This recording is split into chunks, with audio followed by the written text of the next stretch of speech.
Hello everyone, my name is Amal Nirgodkar. I'm the CEO of Patient Prism, and we're live here at Patient Prism Studios at the Dykema amazing DSO conference. 1,300 people. It's a dream come true for me after 2 years of not meeting anybody. Finally get to meet the people that have become part of my family.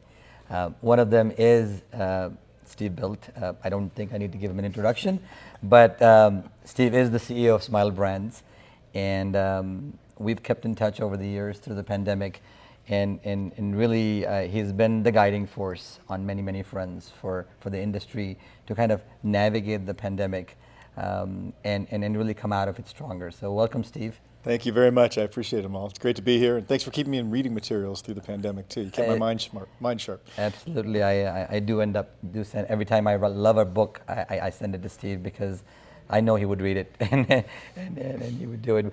Lots of questions we have, and one of my questions for the larger DSOs has been around, first really is around the new business. Is there a new business model post-pandemic?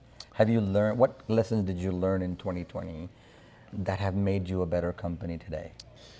Well, I think, and you know, I use the metaphor of the canyon versus a mountain metaphor during the pandemic, because it felt to me like when it started, it would have been easy to say we tumbled off the mountaintop and now we're at the base of the mountain, we got to climb back up. Right. But I really wanted our company to have its eyes open and head clear to say, let's invent whatever new should be in this opportunity. So we used a canyon metaphor, saying, don't go back to that rim, climb to the other one. Right.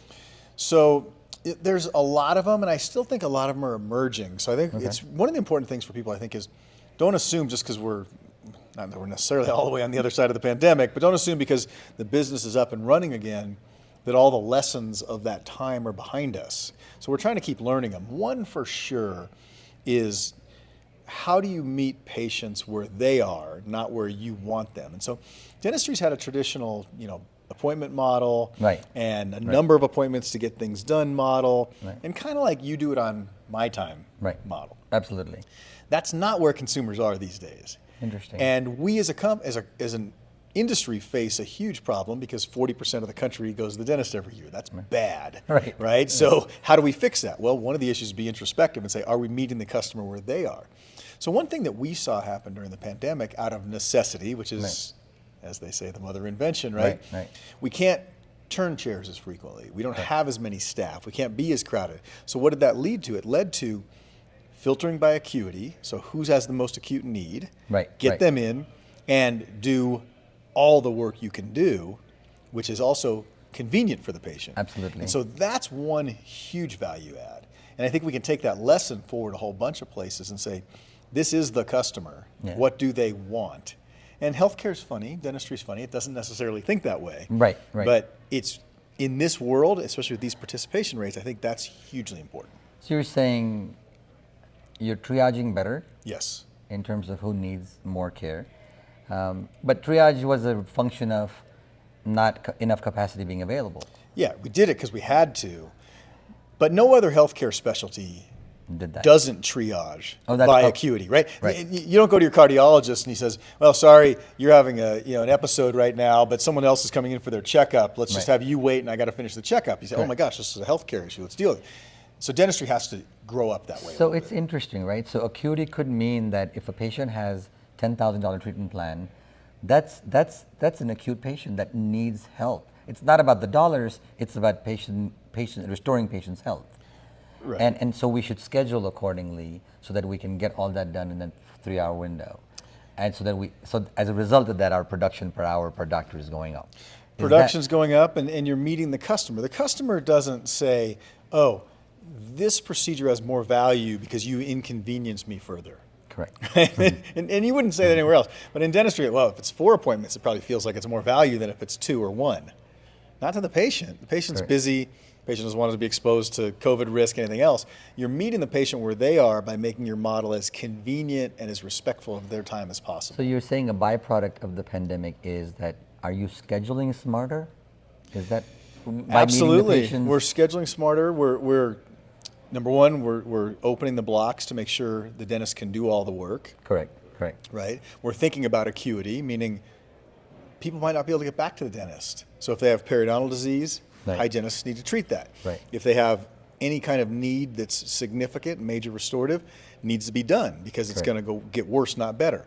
So that becomes this sort of notion of we don't know what tomorrow brings, this notion of urgency. If you also translate that into respect for the patient's time, meeting their need, right, what they want, you know, it's incredibly valuable. The other thing I toy with, and I'm not fully baked on this, but I toy with is like, we talk about millennials and the next generation not engaging in the dentist. I talk about the whole category really seeing less participation than we'd like to see. Why is that? And the traditional model of you being in dental care meant you go to the dentist twice a year, you get 2 cleanings. And I often think like that advice actually started, I believe, before we had fluoridated water, before we had the kind of advanced tooth home care technology we have to take care of your teeth at home. You know, you think, wow, if dentistry's changed that much where toothpaste have fluoride, water has fluoride, right? They have an electronic toothbrush, they have a water flosser, yet somehow they need the exact same level of care to go to the dentist. That, for you and I, we might not question it, but for someone who isn't in the category yet, they might say, well, that doesn't make any sense. I don't necessarily go to other care providers that way. And so, and by the way, they've had their life with fluoridated water and they haven't had any cavities, so they don't feel like you and I when we were kids without fluoridated water. We had a lot of cavities, right? They don't, and so they're going like, I've never had a cavity. Why am I going all the time? And then they lose interest in the sector versus saying, let's just make sure we're there for them and whatever they need, we're ready for. So to segue this into from scheduling to getting the teams believing in that new philosophy of same-day treatment, of acuity, of not making them feel that they're imposing on the patient this financial burden, and feeling there's a lot of guilt that team members face across the country about, oh my God, sometimes it stems from their own upbringing of how they were raised. And we talked about it last night, the poverty of the mind. Sometimes it prevents us from delivering what the patient needs because we don't believe it ourselves. So how are you doing? Obviously, you talk about culture a lot and about changing behaviors. How do you change behaviors across all the 700 offices in terms of this new paradigm, which says these are the things that matter, that are not only going to obviously at the end beneficial to our numbers, but that's not what we're talking about, patient health. So how are you going to orchestrate that across 700 offices? Well, you know, you think about culture. Culture, one of the ingredients that people hate to hear about having a culture is the level of repetition required to achieve it. You know, they'd much rather print a slogan and that's culture. And I've said, I've said many times, like, I've never met a company that espouses values that are just bad values. Let's rip everyone off. Let's treat them like crap. No one writes that, but they do it, right? And so how do you go from a elegant written set of goals and values and everything else to actually executing those? And that's the repetition part. So, you know, we spent the pandemic, like most people, on doing a lot of video conferencing. But I introduced something into the equation where I literally take each of our field operating units. There might be 7 or 10 people. And every week with all those leaders, I'm on what's called virtual coffee. And virtual coffee is a little bit like this. It's like, let's start talking about what we're doing. How are we doing it? What do you want to talk about? How are we doing with it? How should we adjust it? Are people understanding it? And so you're learning what's working, what's not. You're evolving the strategy not to pretty words, but actually how it's executing. And that's a huge part of our culture, is that repetition of coming back again the next week. How are we doing? What's holding us back? What are we doing well with? And people are learning from each other. You truly become a learning organization because you're talking about the process of executing your business all the time. That isn't a once a year conference. That's a constant process. So we take the other one is organizational design. So is your organization designed to execute your culture? So if we say healthcare is a local business and we want a local operating unit that really does make decisions in their best interest, in the patient's best interest, then we have to have a lot of power locally. So have we designed our structure so we have the right span of control to do that? And then if we design the job itself so that the job itself is doable, right? So what they're accountable for, they have the control and the influence, right? That equation needs to add up to one. Right. Right? You either need to control the resource you need or have the influence over the resource you need Right. to deliver what you're accountable for. And so we spend a lot of time talking about and I spend a lot of time thinking, are we designed properly? Is this working? Is the clinical team and the operational team engaged properly? Do they have the right accountability? Yeah. And one of the things that I'm hearing from this is that you've become a better leader through the pandemic. Because are you listening more? Or are you listening more? Teasing. No, but are you listening more? Because it seems like Steve Bilt, who has been a well-respected leader in the space, now is even more in tune to the middle management, to everybody, and he's asking more questions, and he's learning more than dictating more. I don't know whether you were a dictator in the first place. No, I'd like to think my better angels were in charge there, and I wasn't very dictatorial. But I would say that what the pandemic highlighted to me is there was this ability to create engagement at levels where it was just not practical for me to create engagement previously. Like, I've met with every field leader, in a group of say 10, but I'm every week. So I do every week. There's 30 markets we operate in. All 30 market leaders and I have sat down for coffee in 3 different sessions, but sat down. So the engagement level goes higher. So are you listening more? Probably by definition. Because you're doing more. Well, what I was saying is, so maybe I was good, like, I don't know if I was or I wasn't, but let's say I was okay at listening to my senior leadership team. So I was in a meeting with my senior leadership team every week. Right. So I'm really good at listening to those 10 people. So maybe I was an 8 out of 10 as a listener. Right. But I was only listening to the 10 people. Right, because now if I'm listening to 40 people, I'm a better listener because I'm getting more input. Right. Maybe my skill level's up, it's down. I don't know. Right. So you have more ears. It's more ears, and you hear from more people, more voices, and that's really powerful. So I would encourage CEOs. You get in a rut. Right. You hear from the same people. Right. Oh my God, it's an echo chamber, right? Yeah, and that's because everybody tells you what they want you to hear. Right, because your organization's designed to say these are the people you hear from. That's right. So how are you creating opportunities to make sure and it can't be just once. You can't go, I did a listening tour. I listened to everyone. Like, okay, that was great. If that's in a unique event for you, you're probably not doing it right. Like, how do you create? And I think the technology is our friend. It really opened up this ability to listen to more people regularly. And that's going to make you a better leader, a better organization. By definition, yes. And the reason I started going in that direction was because of a conversation we had last night about your relationship with the people that you affiliated with, where it's no longer Steve Bilt as, okay, well, here I am. Now we've brought on a new group into Smile Brands, and now this is how we do it, right? Right. Instead, you are co-leading with them. Right. Not necessarily their boss, right? But they are a boss in their own right, and they teach you, and you teach them, and I think it's a powerful model. At least I overheard a conversation, maybe, but maybe not. I was sitting on the other side, and you said, my God, I think what we believe is that as we welcome new affiliates into our family, we have evolved as Smile Brands to really empower the leaders of those affiliate organizations to tell us what to do too. It's not a one-way street. Right. And that truly is a paradigm shift in the DSO world. Yeah, and I think it's a huge deal. I would say that, you think about like the Decision One deal. Right. Good organization. Love AJ. Love AJ. He's great. And we've learned, I would argue, more from him and that team, not him individually, he's great, but the whole team, than we've probably taught. Now, he may say, no, that's not quite but that's powerful. You look at the Midwest deal we just did. I mean, there's incredible history and talent, and we learn a ton from the organization. And, when you're open to learning these things, it actually changes your business trajectory. So for example, and there's lots of examples of this, but we did the deal with Decision One. Right.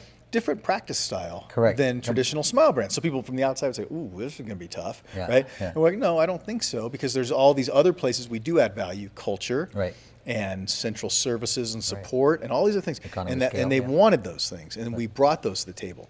And then we learned that they really apply well to these types of practices as well. So now you go, oh, we just did this deal, people are a little skeptical, we buy a group with 22 offices. Now it's grown, it's doubled in size by itself, Right. and it opened the door for like, wait a minute, this practice style might work, and we end up buying Midwest Dental. So now we go from that opened the door for us to do something much bigger. And so there doesn't have to be one size. Right. What fit Decision One doesn't have to fit Midwest, as long as they're optimized in their own right in whatever they're doing.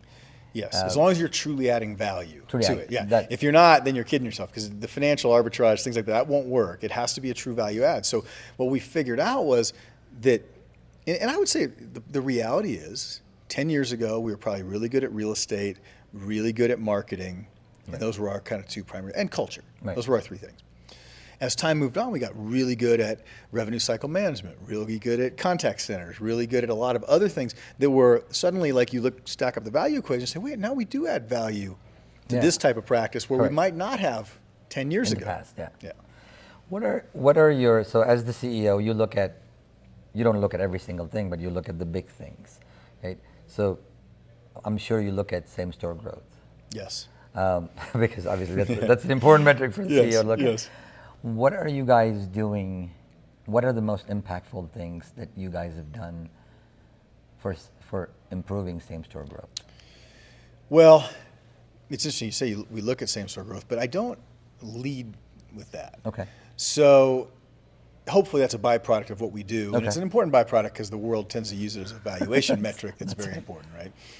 I tend to look at cash first. Are we building cash? Which you could call EBITDA. It's not exactly the same, but as long as you're collecting your receivables, it's pretty close, right? Yeah. So you look at cash flow. Are we growing that as a business? Really important, right? Okay. Are we seeing provider productivity grow?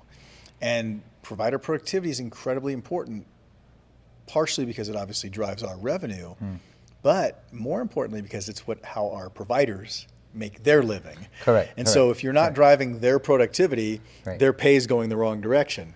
And I will tell you, what's the big secret in dentistry?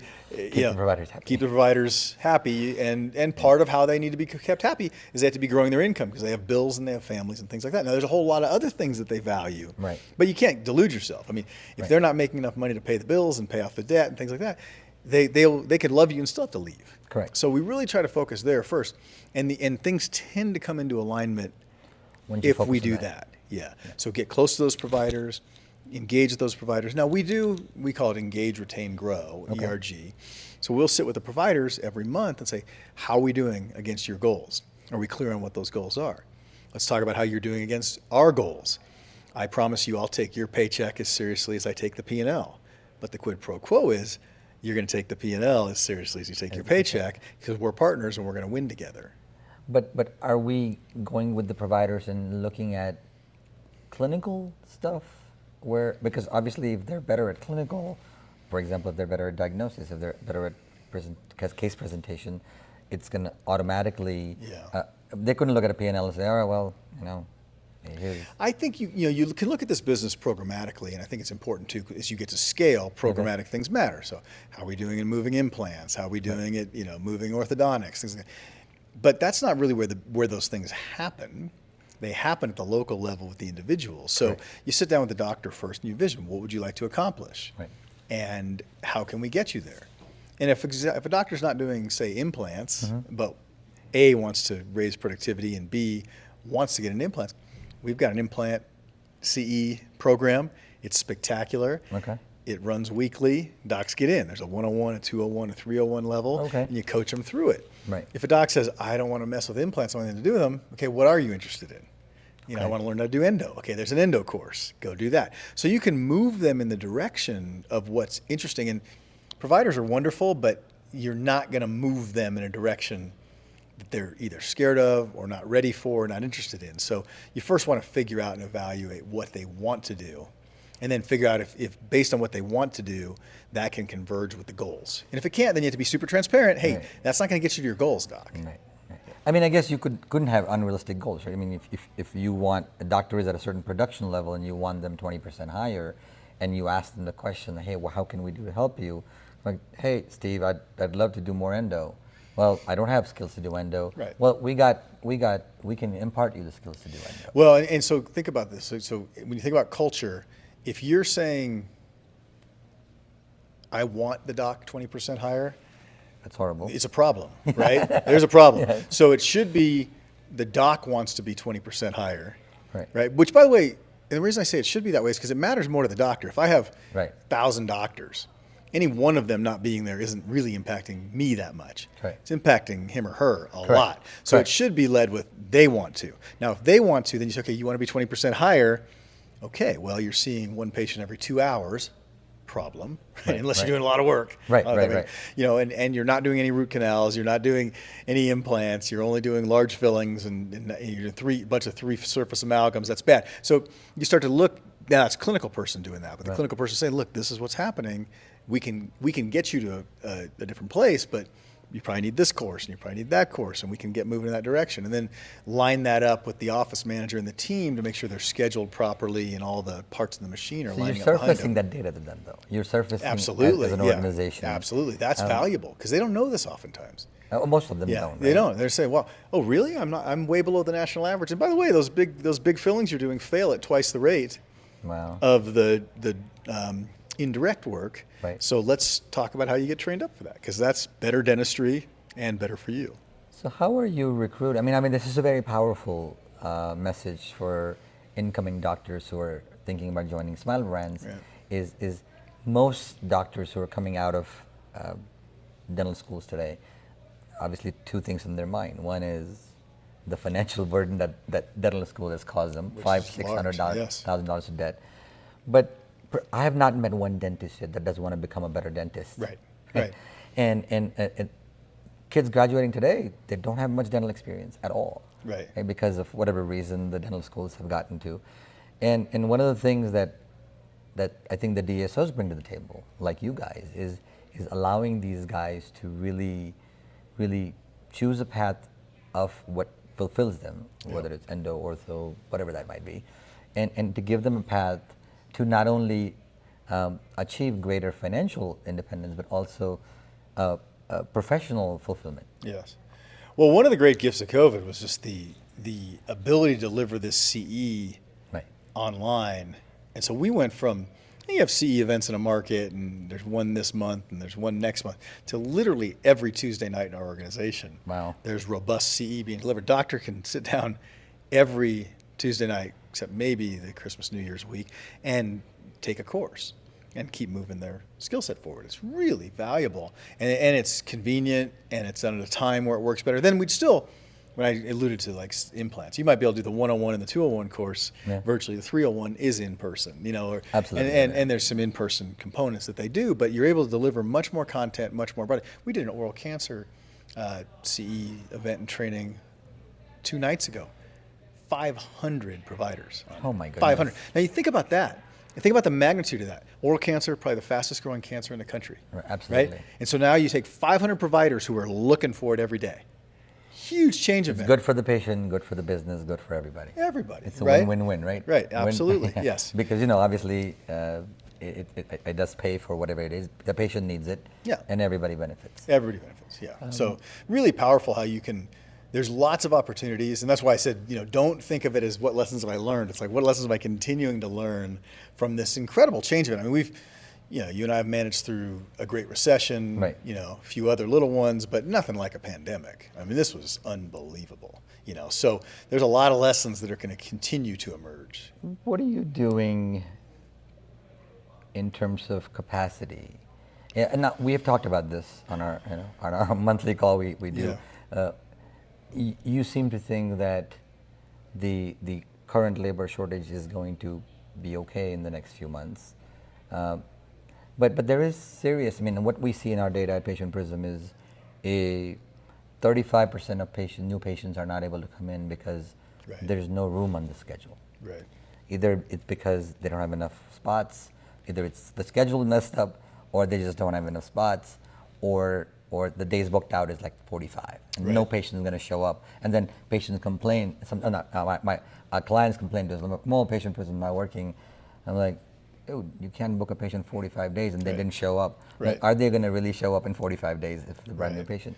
So I personally believe, and I could be 100% wrong, is that the demand for dentistry is going to just continue growing. because of what the DSO industry is doing is getting more awareness out there about oral system, all that other stuff. Yep.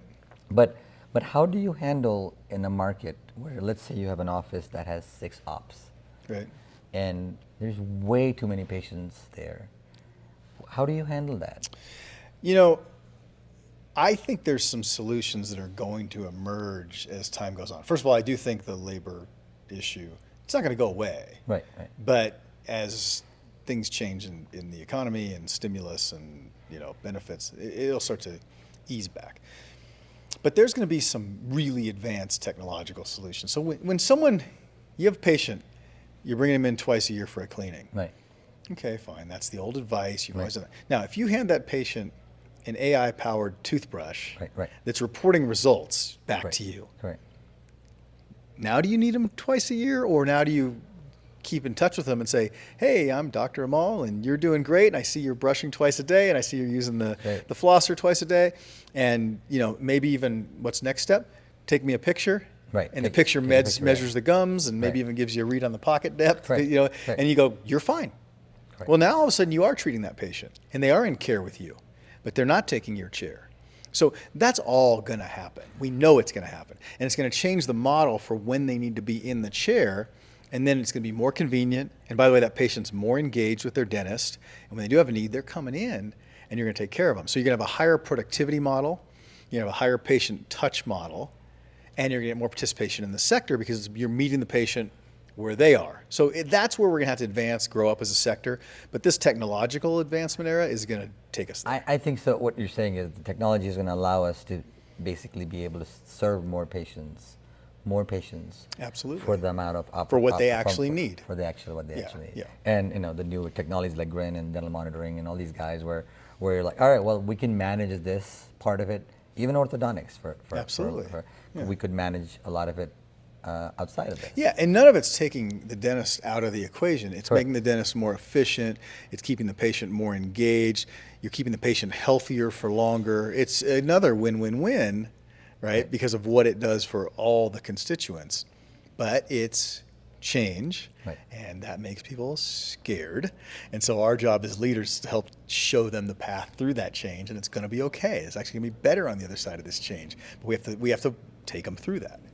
Last question on, I could talk to you all day about this, my God.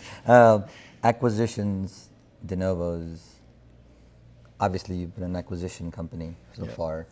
There's a lot of de novos happening today. Yep. Lots. Well, we've built a lot of de novos. Oh, you have? A couple hundred, yeah. What does the market look like right now? Obviously, you've grown significantly with the Midwest acquisition. Right. Has it been challenging to integrate them, or is it? Because are you losing sleep over it or not? Obviously it's not. Nothing is easy. Nothing's easy. On one hand, I don't lose sleep over really anything. On the other hand, candidly, it's been joyful work. Like they're great people. It's a great company with a great history. We're better for having them part of us and us part of them, and so it's great. And is it super smooth, perfect, easy? Within reason. So here's one of the things to think about, especially in leadership.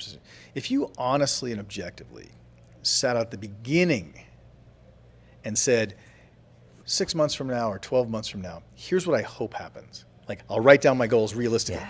And then you look back and you've accomplished those goals. You did it. Right. Now, if you just write those goals down, you never wrote them down, you just in 6 months go, how's it going? You're going to go, well, all I see is all the reasons it's not going perfectly. Right.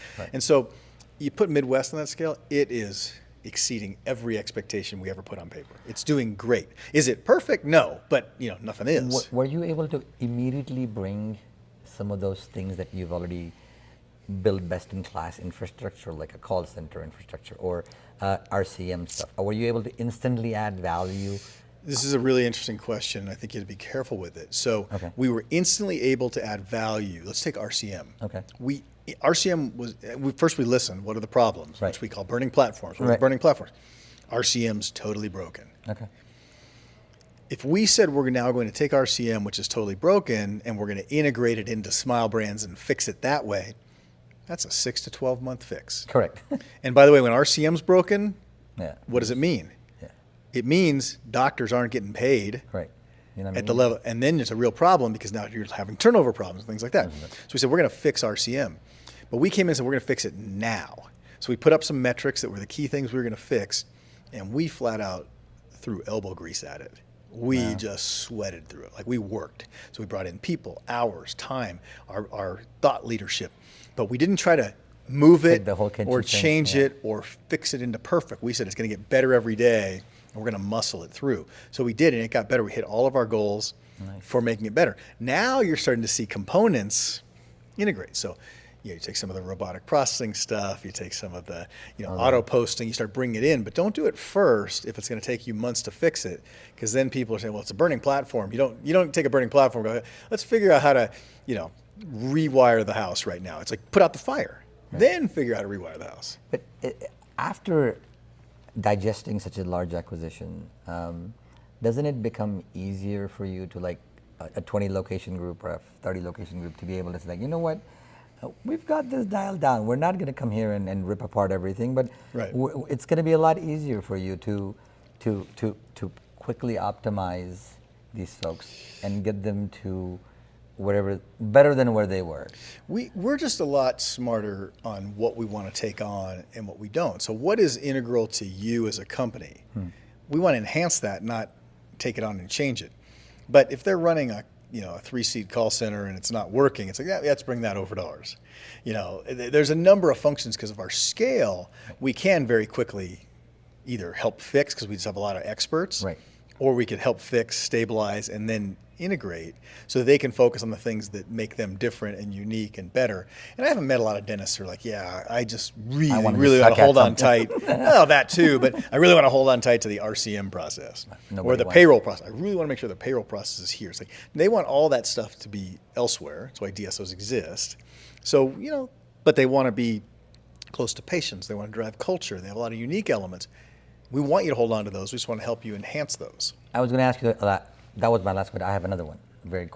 One of the questions I get asked by DSOs is that we have very low visibility on how doctors get compensated. Doctors have low visibility, and we have low in terms of understanding how a doctor gets paid. Or whatever the formula is, do you apply a similar, like a same formula across the landscape, or is it each individual doctor compensation model is different? No, you don't want them each to be different. If they're each different, it's very hard to achieve scale, and it's very hard to achieve what people feel is fair. Right. So there's a couple things on integration. You don't mess with someone's comp until Correct. you're ready, Right. and then you do it once. Right. And then we will run them parallel and make sure they're not moved backwards. We've never done a deal where we underwrite driving comp down in the order. That's not. Correct. If Right. you have to do that, forget it. Yeah, I mean, you're gonna. That never goes over. Correct. So we will move to a formula. We are usually a percentage of net production. Okay. And And that's you keep, and it's simple. It's not super simple. And then- multifactorial. No, it's now. Here's the thing, though. It's a privilege to be able to pay on something simple. Why do people pay on something complex? They pay on something complex because those parts keep moving around. They're not getting cooperation, so they need to be incentivized. So if we're saying, hey, associate docs are able to get compensated on percentage of net production, or our PCs are saying they want to do that, then that means, doc, you still have to be really serious about making sure that supplies are managed and labs are managed and staffing is reasonably managed, because otherwise our costs are going through the roof. Correct. And you're saying, well, I don't care because I'm not compensated on it. Well, That's you right. will care eventually, because the compensation has underlying assumptions in it. And so the practice has to make money. Right. And so if you as an associate in the practice don't care about the practice making money, the Right. practice can't afford to pay you that money, and then the practice is come back and say, doc, I got to change your comp formula. Right. The alignment has to be there at every level. The alignment has to be there. So we always recommend getting to that simpler formula. We don't always get taken up on it. We recommend going to that simple formula. In that simple formula, there's these underlying assumptions that you have to communicate. That's the ERG process. Communicate with your doctors about why you're getting there and other factors that impact you that they should care about, need to care about, because you're partnered. You're in it together. It's a fascinating conversation. A lot of DSOs are struggling with Yeah. doctor compensation because it represents obviously the biggest number Yeah. on the P&L. Yeah. And they feel that there is inefficiencies within that sometimes in the model where they're losing some money on because the model is not easy enough, or it's too complex, or there is about 2-3 percentage points somewhere, 200-300 basis points somewhere where it's getting lost. Well, if you make it complicated though, Right. then the doctor can't keep in his or her head how it works, Right. and then all those factors that you're hoping were going to influence behavior are wasted. Well, this is fascinating. Last thoughts. What does 2021 look like for Smile Brands? Finish the integration. Yeah. What's happening in 2022? Another big deal. We would hopefully do another one at some point, maybe 22. I would suspect we will sometime Okay. in that period. We really love these group deals, these smaller group deals. They're Sure. we learn a ton, we get great partners, so we're really actively looking at those.